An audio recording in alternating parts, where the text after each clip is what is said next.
They laughed at her every single day in the chow hall. They called Corporal Elena Voss a bureaucratic error just because she was 5'3", the smallest tank driver in the platoon. They joked she needed a booster seat just to see over the dashboard of the 70-ton M1 Abrams. But the mocking stopped the moment the first RPG hit the convoy. With every other tank immobilized, the lives of dozens of soldiers fell into the hands of the one person they never trusted. Discover how the joke of the tank became the only reason they made it home alive. From wherever you're watching, let us know in the comments. And if this story has earned you respect, click like so others can find it too. She was the joke of the tank until she was the last alive. The motor pool at Forward Operating Base Sentinel stretched across cracked asphalt under a sun that baked everything it touched. Rows of armored vehicles sat in formation, their hulls coated in dust that never fully washed away, no matter how often crews attempted to clean them. The air smelled of diesel fuel, gun oil, and the particular heat that comes from metal left too long in desert sun. Heat waves shimmered above the ground, distorting vision, making distances difficult to judge. Soldiers moved between vehicles with the kind of languid efficiency that comes from working in temperatures that shouldn't allow for physical labor, but demanded anyway. Bloco 3. In the shadow of an M1 Abrams tank, distinguished from its neighbors only by the number painted on its turret, a small figure knelt beside the left track assembly, wrench in hand, grease smeared across her right cheek in a streak that suggested hours of work already completed. Corporal Elena Voss, 32 years old, tank driver assigned to Bravo Company's 4th Platoon for the past 6 months. Bloco 4. She wore standard-issue coveralls that hung loose on her frame despite being the smallest size available, sleeves pushed past her elbows, revealing forearms that looked almost fragile next to the massive steel treads she was inspecting with careful precision. Her hands moved with practiced efficiency, checking tension in the track links, looking for signs of wear that others might miss, making minute adjustments that most drivers wouldn't notice until something failed catastrophically. Bloco 5. Each movement was deliberate, economical, the kind of precision that comes not from careful thought, but from muscle memory built over thousands of hours. Above her, leaning against the tank's hull with arms crossed, in a posture that suggested both boredom and superiority, stood Specialist Marcus Reed. He was tall, broad-shouldered, the kind of physical presence that commanded attention in military formations. He had been watching Elena work for several minutes now, his expression shifting from casual observation to something more calculating. Finally, he turned to the soldier beside him with a smirk that didn't bother to hide itself, that actually seemed to take pride in its own cruelty. "You think she can even reach the pedals in there?" he said, voice pitched just loud enough to carry to Elena's position, loud enough that the question was clearly meant for her to hear. Bloco 7. The other soldier, a loader named Jenkins, who had joined the platoon only weeks before Elena, snorted with laughter that sounded practiced rather than genuine. "Bet she needs a booster seat just to see over the dashboard," Jenkins replied, getting into the spirit of it. "Probably stacks phone books under her ass." More laughter from Reed, louder now, encouraging. "Or maybe she sits on a couple of sandbags. That'd work. I'm surprised they even let her drive. What happens if she needs to hit the brakes hard? Her feet probably don't reach." The conversation continued, each comment building on the previous one, the humor becoming crueler with each iteration. 4 men had gathered now, all taller than Elena by at least 6 inches, all heavier by 50 pounds or more, all convinced that physical size was the primary measure of capability in their profession. They fed off each other's laughter, the pack mentality of mockery that requires an audience to sustain itself. Elena didn't look up from her work. She tightened the bolt she'd been working on with steady hands that showed no tremor, wiped the wrench clean on a rag tucked into her belt, and moved to the next track link in the sequence. Her silence wasn't submission, though it might have looked that way to someone who didn't understand. It was survival. Months of this treatment had taught her that responding only made it worse, that defending herself gave them ammunition, that the best strategy was to finish her work efficiently and disappear before the mockery could escalate into something more aggressive. To them, she was the smallest person in the platoon, the quietest, the one who didn't fit the image of what a tank crew should look like.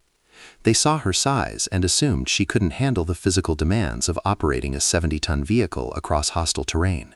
They heard her soft voice during briefings, the way she spoke only when directly addressed and never volunteered opinions, and assumed she'd crack under pressure when bullets started flying.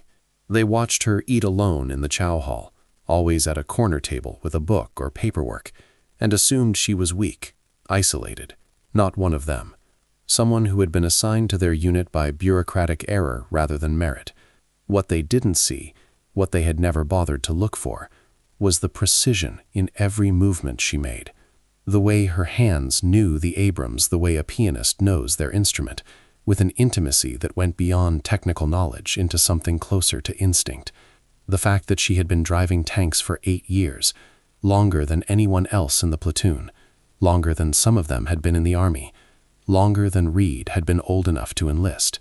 She had logged more hours behind the controls than the gunner, the loader, even the tank commander, who was technically her superior. She knew every gauge, every lever, every mechanical quirk specific to this particular vehicle. She could diagnose problems by sound alone, distinguishing between normal operational noise and the subtle changes that indicated impending failure.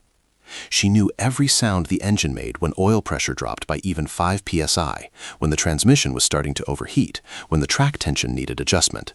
She could drive blind through terrain that would stop other crews cold, navigating by feel and spatial memory when visibility dropped to nothing. But none of that mattered, none of it registered, when you were 5'3" and weighed 110 pounds soaking wet. The jokes followed her everywhere, relentless in their frequency and casual in their cruelty. And the chow hall, someone always commented on her tray with a kind of false concern that barely masked contempt. "That's all you're eating? No wonder you look like that. Maybe if you ate more, you'd actually be strong enough for this job." The comments came from different soldiers at different times, but they carried the same underlying message. You don't belong here. You're not built for this. You're a mistake someone made that we all have to live with. Elena would keep her eyes on her food, finish her meal quickly, and leave before the comments could escalate into something more sustained. In the barracks, they asked if she needed help lifting her gear, their tone dripping with false concern that everyone recognized as mockery. "Here, Parker, let me get that for you. Wouldn't want you to hurt yourself." Or worse, they would offer help with exaggerated strain, as though her 40-pound rucksack was impossibly heavy, grunting and pretending to struggle as they lifted it onto her bunk while their friends laughed. Block 018. Elena would thank them quietly, mechanically, and wait for them to leave before rearranging her gear properly, fixing whatever they had deliberately messed up in the process. During formation, whispers trailed behind her like smoke, just quiet enough that she couldn't officially complain, just loud enough that she knew she was meant to hear. "She's going to get someone killed," one voice would say with absolute certainty. "The second we hit real contact, real combat, she'll freeze. She'll panic. She doesn't have what it takes," someone else would respond, equally certain, equally dismissive. "I don't care what her scores say. I don't care what her training record shows. When rounds start flying, size matters. Strength matters. She doesn't have either." I don't know who she had to know to get this assignment, but it wasn't merit. It's some diversity bullshit. They needed a woman driver for the statistics, so they grabbed whoever was available and threw her at us. Now we all have to deal with it. The conversations would continue, variations on the same theme, different voices expressing the same fundamental conviction that Elena didn't belong, that her presence was a liability, that her competence was irrelevant next to her physical size. Elena never responded, never turned around to confront them, never reported the behavior through official channels because she knew it would only make things worse. Instead, she kept her head down, did her job with a level of competence that should have silenced the critics, but somehow never did, and stayed out of their way as much as possible within the confined social space of a military unit. It wasn't that she didn't care. She cared more than they would ever know. Block 022. Every insult landed, every joke cut deep, Every dismissive glance reminded her that no matter how good she was, no matter how many hours she logged or how flawlessly she performed, some people would only ever see what she wasn't. Not the 8 years of experience, not the perfect training record, not the commendations from previous units, just the fact that she was small, quiet, and female. But defending herself would only make things worse. Block 023. Confrontation would be twisted into evidence that she was emotional, unstable, unable to handle the pressure of military life. So she let them laugh, she let them underestimate her, and she kept driving, kept working, kept proving herself to people who had already decided she didn't measure up, who had made their judgment before she'd ever climbed into the driver's seat. Bloco 24. The mission brief came down on a Tuesday morning, the kind of routine assignment that should have felt mundane but never quite did in a combat zone. The entire platoon gathered in the operations tent, the air inside stifling, despite the industrial fans running in each corner, their blades cutting through humidity without actually cooling anything. A large map of the region covered the table at the center of the space, roads marked in red ink, villages circled in black, elevation changes noted in careful handwriting that belonged to the intelligence officer. The lieutenant stood at the front, pointer in hand, his voice cutting through the murmurs and restless shifting of soldiers who would rather be anywhere else. "We're rolling out at 0600 tomorrow," he said, tapping the map with his pointer. "Convoy escort through the valley, 12 miles from here to Checkpoint Viper. Intel says the road's been quiet for the past 2 weeks, no significant activity, but we're treating it like hostile territory anyway. Rules of engagement stay tight, but stay sharp. Any questions?" Hands went up around the room, mostly from the tank commanders and gunners who bore primary responsibility for tactical decisions. "What's the air support situation if we hit contact? Do we have medevac on standby? What's the latest intelligence on IED activity along that route? How many infantry are riding with us?" The lieutenant answered each question methodically, his responses precise and professional, the kind of briefing that inspired confidence even when the mission carried risk. Elena stood at the back of the tent, arms folded across her chest, eyes fixed on the map with an intensity that would have surprised anyone who bothered to notice. Bloco 28. She studied the route, tracing it in her mind, noting the choke points where the road narrowed between hills that rose like walls on either side, the sharp turns too tight for a full-speed maneuver without risking a rollover, the long stretches where visibility dropped to almost nothing and ambush became not just possible but probable. She saw what the others missed because she had learned to look for it, learned to read terrain the way some people read faces, understanding the story it told about danger and opportunity. But when the briefing ended and soldiers filed out into the heat, their voices rising in conversation about the mission, no one asked for her input. No one even looked her way. She was the driver, the person who operated the controls, who moved the tank from point A to point B. Not someone whose tactical judgment mattered, not someone whose opinion carried weight in planning sessions. Just the small woman who happened to occupy the driver's seat. The next morning, the convoy assembled in the pre-dawn darkness, headlights cutting through the last remnants of night like searchlights. 4 M1 Abrams tanks, 6 supply trucks loaded with equipment and ammunition, 2 armored personnel carriers filled with infantry. Bloco 31. Elena climbed into the driver's compartment of her tank, the cramped space that had become more familiar to her than her own bunk, more comfortable despite the hard edges and lack of space. She settled into the seat, adjusted the straps of her helmet with practiced efficiency, and began the pre-check sequence that she could perform in her sleep. Fuel gauge reading full. Oil pressure within normal parameters. Transmission temperature acceptable. Bloco 32. Track tension indicators green across the board. Every system operational. Every component ready. Above her, the tank commander's voice crackled through the internal comms, slightly distorted but clear enough. "Voss, you good down there?" She keyed her mic with a single button press. "Ready, sir." "Try not to stall us out this time," he said, and she could hear the amusement in his tone, the casual assumption that she might make a mistake she had never actually made in 8 years of driving tanks. Elena didn't reply to the comment. She just gripped the controls, stared through the narrow viewport at the road stretching ahead into darkness, and waited for the order to move. The insult was so routine she barely registered it anymore. The convoy rolled out as the sun broke over the horizon, painting the desert in shades of orange and red that would have been beautiful in any other context. A line of vehicles grinding through the gates of the FOB and into the valley beyond. dust clouds trailing behind them like banners, engines growling in a mechanical chorus, treads chewing through dirt and gravel with relentless forward momentum. Block 035.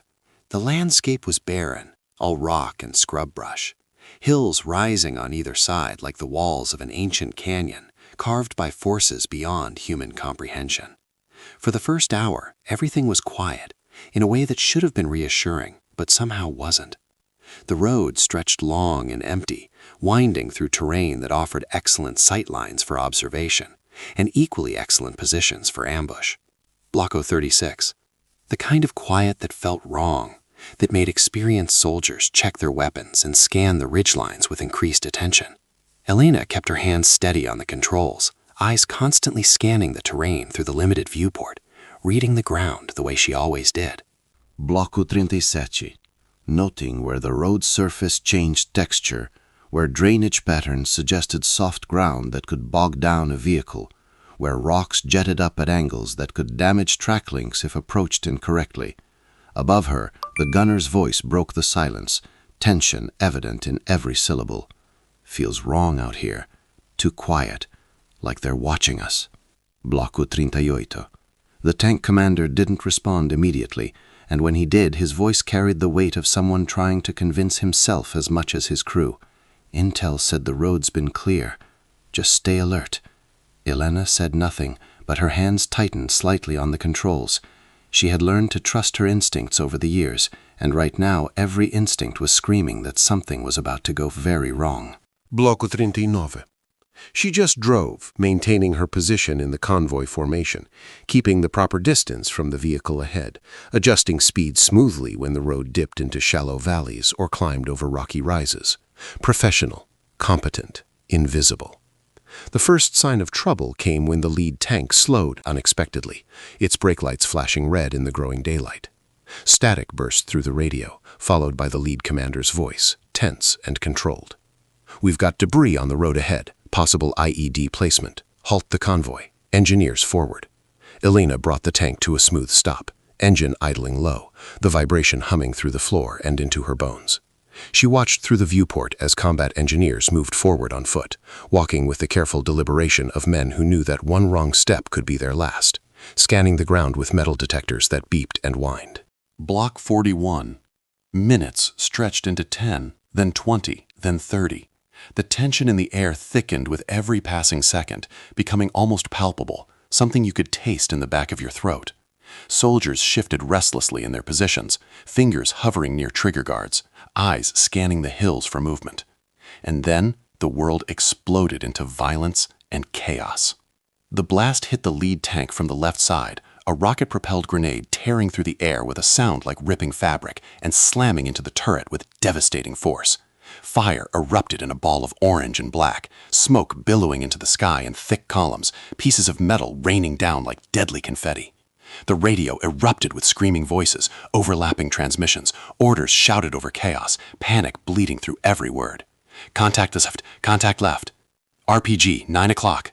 Small arms fire, multiple positions. Get those engineers back. We need covering fire now. Elena's hands moved before her brain fully processed what was happening, muscle memory and training taking over when conscious thought would have been too slow.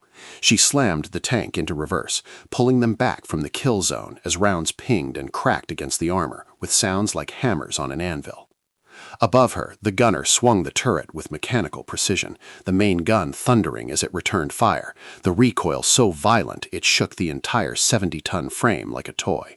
The world became noise and heat and adrenaline, every sense sharpened to the point of pain, time stretching and compressing in ways that defied normal perception. The convoy scattered in controlled chaos, vehicles peeling off the road in predetermined patterns, trying to find cover in terrain that offered almost none. Trucks veered left and right, drivers fighting for traction on loose gravel that threatened to betray them.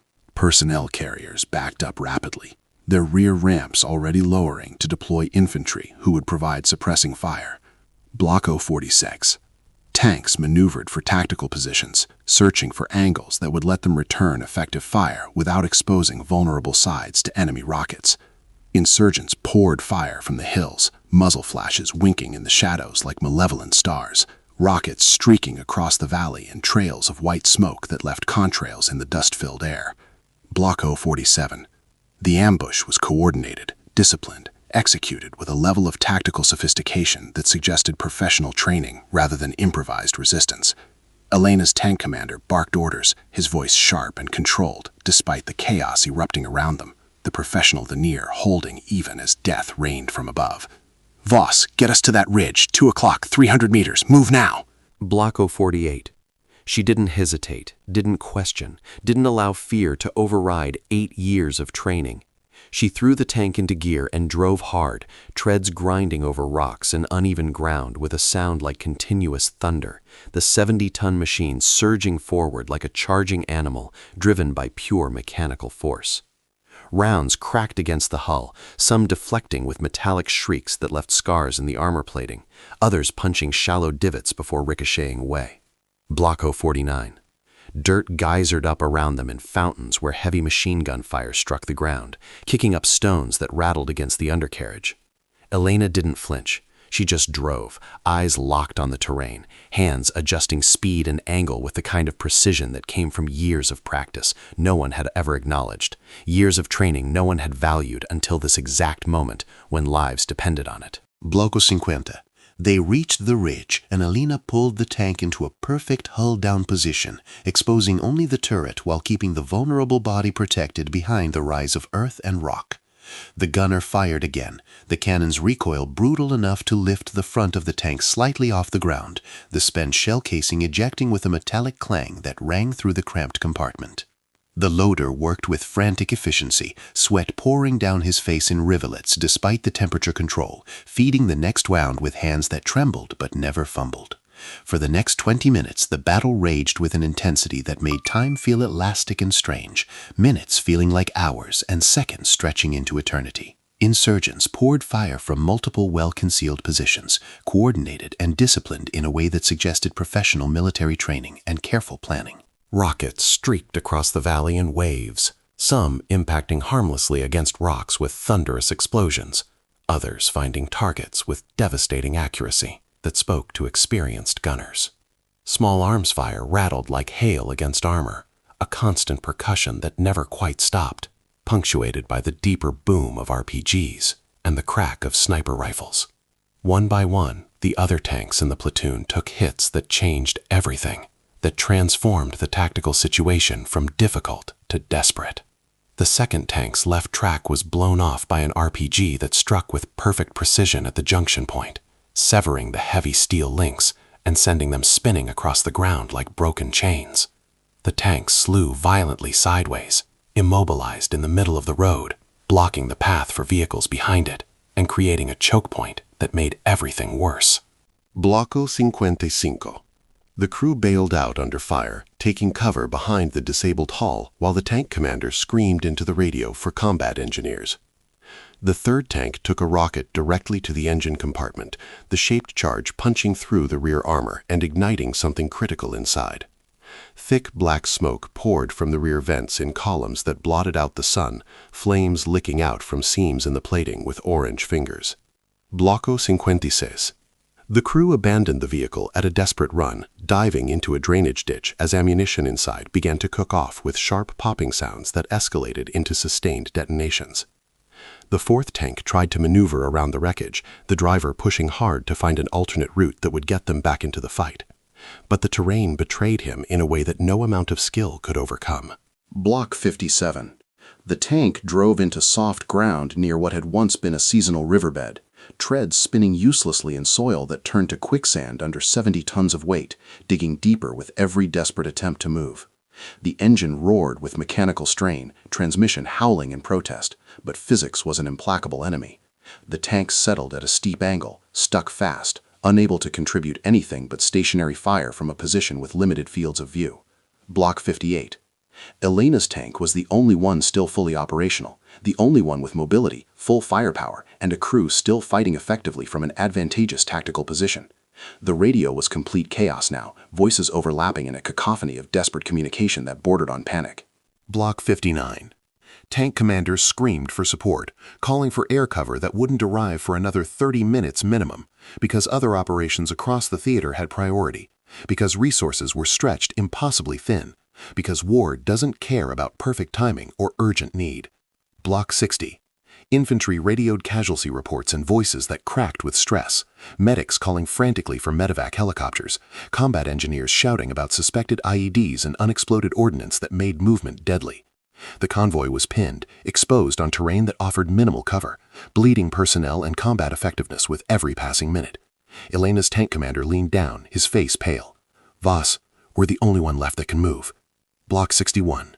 We have to draw their fire, give the others time to repair. If we don't, they'll pick us apart." Elena's throat tightened, heart hammering. But she nodded. "Understood, sir. Can you do this?" he asked, and for the first time there was no mockery, just fear and hope. Elena looked up at him. "Yes, sir." The commander held her gaze, then climbed back up. His voice came through comms, steadier now. Then drive. Elena took a breath, gripped the controls, and drove into hell. She moved the tank in patterns she had rehearsed 1,000 times but never thought she'd use. Sharp turns that threw the crew against restraints, sudden stops that made the suspension groan, backing up at full speed, then surging forward at angles, staying ahead of enemy aim. Rockets screamed past, missing by meters, so close she felt the heat. Small arms fire stitched the ground around them. One RPG hit the front glasses plate and deflected, the impact like a hammer blow. Elena kept moving, weaving through chaos like the tank was part of her body. The gunner fired whenever he had a target, the loader worked with mechanical efficiency, and the commander called out positions, his voice hoarse. And Elena drove. She drove through smoke so thick she could barely see. She drove over terrain that would have flipped a less experienced driver. She drove with her hands locked on the controls, sweat soaking through her coveralls, every muscle screaming. And she did not stop. Minutes blurred together. At some point, she heard the second tank getting its track repaired. Then the roar of the third tank's engine sputtering back to life. The fourth tank freed itself from soft ground. One by one, the platoon came back online, and the tide turned. Gunners coordinated fire, hammering enemy positions until incoming fire slowed, then stopped. Air support finally arrived, jets screaming overhead. The enemy melted into the hills. The battle ended as suddenly as it began. Silence fell, broken only by hissing engines and crackling fires. Elena brought the tank to a stop, hands trembling now. She sat staring at scorched earth ahead, realizing she was still breathing. Above her, the commander's voice shook. "Voss, you just saved this entire platoon." She didn't know what to say. Her throat was too dry, thoughts too scattered. So she said nothing. When the battered convoy finally limped back to forward operating base Sentinel many hours later, vehicles showing extensive damage but miraculously intact, the entire company was waiting in formation. Word had spread faster than the damaged vehicles could travel, carried by preliminary radio reports, by the kind of informal communication network that exists in military units where everyone instinctively knows when something truly significant has happened. Blocko 67. The soldiers who had mocked Elena Voss relentlessly, who had joked constantly about her size and questioned her fundamental competence, and made her feel invisible and inadequate for 6 solid months, now stood in complete silence as her tank rolled through the base gates. Its armor was visibly scarred with impact marks from deflected RPGs, streaked with soot from fires that had burned dangerously close, treads caked with layers of dirt and debris from terrain no tank should have crossed at combat speed. The vehicle looked like it had been through sustained war, because it absolutely had, and everyone present could read that entire violent story in the pattern of damage. The tank commander climbed down first from the turret, moving with visible stiffness, clearly favoring his left side, where he'd been thrown hard against the turret ring during one of Elena's necessary evasive maneuvers. His face was completely streaked with soot and exhaustion, eyes appearing hollow from the adrenaline crash, hands still trembling slightly from hours of sustained stress and fear. He stood beside the tank for a long moment, visibly steadying himself against the hull, then looked up at the driver's hatch with an expression that carried profound weight and unmistakable respect. Elena emerged slowly from the cramped driver's compartment, blinking painfully in the harsh sunlight that seemed impossibly bright after hours spent in the dim interior working the controls. The gesture hung in the air, sharp and undeniable. One by one, others followed. The gunner, the loader, the crews of disabled tanks who had watched Elena's driving keep them alive. Even the lieutenant raised his hand. Elena stood frozen, unsure what this meant. She had only done what she was trained to do, what she had always been capable of. But as she looked at faces, no longer smirking, no longer dismissive, she realized something had changed. They saw her now, not as the joke, not as the weak link, but as the driver who had kept them alive. The lieutenant stepped forward, his voice carrying across the motor pool. Corporal Voss held the line when the rest of us couldn't move. She drew enemy fire for 20 minutes, kept them engaged, and gave us time to recover. If she hadn't done what she did, we'd be counting body bags instead of standing here. The silence was heavier than any explosion. Elena looked down at her boots, grease-stained and worn, and felt the weight of every insult, every joke, every dismissive comment. And she realized they no longer mattered, not because they were erased, but because she had proven what she always knew. The platoon never mocked her again. When she walked through the chow hall the next day, soldiers nodded. When she worked on the tank, they asked if she needed help, out of genuine respect. The whispers stopped, the jokes died, and Elena Voss, the smallest soldier in Bravo Company, became the person they trusted most. She never asked for recognition. She never demanded apologies. She just kept doing her job with quiet precision and unshakable discipline. But now, when she climbed into that scarred tank, she did so knowing she had proven something essential. That size doesn't measure strength. That silence doesn't mean weakness. That the person everyone overlooks might be the one who saves them all. The weeks that followed were different. Elena still woke before dawn, still reported to the motor pool with the same discipline. But everything around it had changed. The first morning back, she walked into the chow hall expecting usual isolation. Instead, Reed approached her table. He stood there, looking uncomfortable.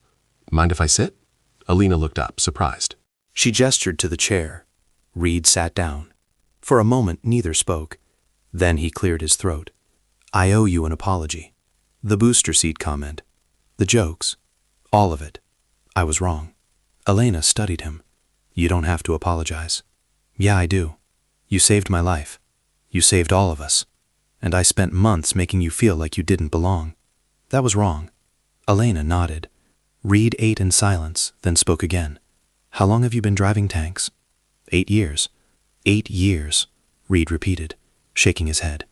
"And none of us bothered to ask. We just assumed." He paused. "I'm sorry. Thank you," Elena said simply. Over following days, others approached with similar regret and respect. The loader asked for maintenance advice. The gunner requested tactical input. The tank commander included her in planning sessions. Elena didn't gloat. She just shared knowledge and continued working with quiet professionalism. But something inside her had shifted. Not pride exactly. More like validation. For years, she had questioned herself, despite her competence. The battle had answered those questions. She belonged. She was capable. And the people who doubted her had been wrong. Block 78. One evening, the lieutenant called her to his office. "At ease, Corporal. I'm putting you in for a commendation. What you did was exceptional." "Sir, I was just doing my job." "Your job was to drive the tank. What you did was conduct tactical maneuvers under fire that kept an entire platoon alive while giving disabled vehicles time to recover. That goes beyond duty. That's courage and skill working together. You should be proud." "I am proud," Elena said quietly. Block 79. "Not of the recognition, but of the work." The lieutenant nodded. "Good, because this company needs soldiers like you." He leaned back. "I'll be honest, when you first joined, I had my doubts. I saw your size, heard your voice, and made assumptions. I was wrong." Elena met his eyes. "Thank you, sir." The tank's battle scars became a monument. Other crews would pause, looking at damage, asking questions. Elena's crew wore those scars with quiet pride. Block 80. "That's where the first RPG hit," the gunner would say. "Voss backed us out before they could get a second shot. The loader would add details. She drove through smoke so thick I couldn't see my hands. I don't know how she navigated it. The tank commander would finish. She kept us moving for 20 minutes while every other tank was disabled, drew all the fire, never hesitated, never panicked. Best driver I've ever served with. Elena would hear these conversations sometimes, walking past. Blocko 81. She never stopped to listen, never interjected.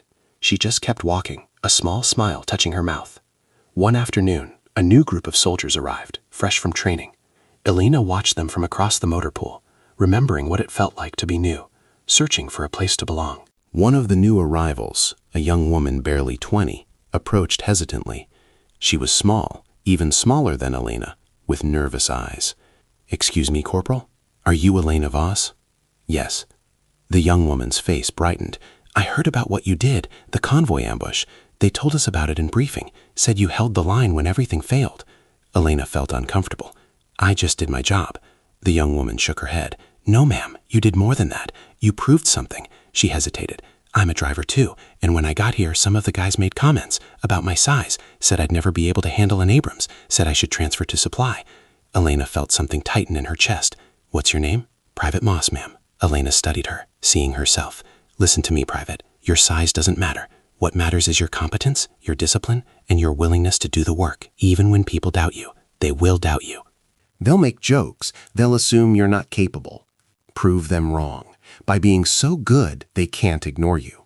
Private Moss nodded, hope flickering in her expression. Blocko 84. "How do you deal with it? The comments, I mean." Elena considered the question. "For a long time, I just endured it. I stayed quiet, did my job, and hoped it would stop. It didn't. Not until I had a chance to prove myself in a way they couldn't dismiss. But here's what I learned. You don't need their approval to be good at what you do. You need your own standards, your own discipline, your own knowledge that you belong here. The rest will follow, or it won't.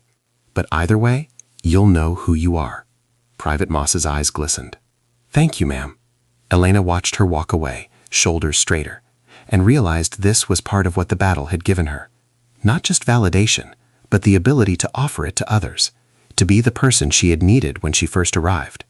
Elena returned to the tank, ran her hand along the scarred armor, and climbed into the driver's seat. The space was familiar, comforting. She gripped the controls, stared through the viewport at the empty road ahead, and felt something close to contentment. She had proven nothing to herself.